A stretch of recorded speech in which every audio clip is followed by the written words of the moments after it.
people are being killed every single month. And on Minnesota, the vice president yesterday suggested that Renee Good, who was killed by this ICE officer, was part of a broad left-wing network. What has your team told you about this broad left-wing network? Who is in charge of it? Who's part of it? What's it called? Well, I haven't seen the vice president's statement, but he's generally very accurate. I hate to say. Look, I watched that yesterday, and there are a lot of different forms to it. But there was a woman screaming, "Shame, shame, shame, shame." She was a agitator, probably a paid agitator, but in my opinion, she was an agitator, a very high-level agitator, so professional. She wouldn't stop screaming.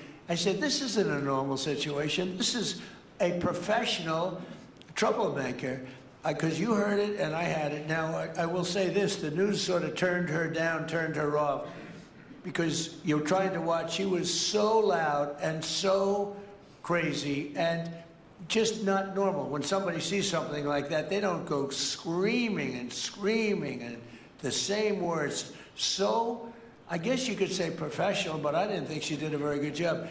You have agitators, and we will always be protecting ICE, and we're always going to be protecting our Border Patrol and our law enforcement. Mr. President, in your conversations with these oil executives today, did you provide any security guarantees so that they can do their work safely in Venezuela? Yeah. And separately, Mr. President, they will have those guarantees, yes. And separately, Mr. the I'm curious in terms of the... President Trump has reacted to the video involving the shooting of Renee Good by an ICE officer. When asked about claims that she was connected to a broader left-wing network, Trump said he hadn't personally seen the vice president's full statement but said the vice president is usually accurate. Trump focused mainly on the behavior seen in the video.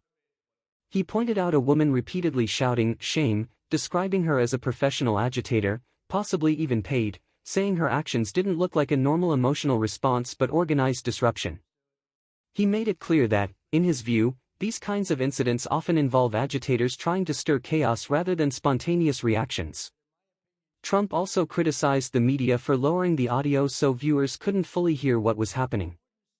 Most importantly, Trump doubled down on his stance. His administration will always stand with ICE, Border Patrol, and law enforcement, saying they are doing their jobs and deserve full protection. That's the update.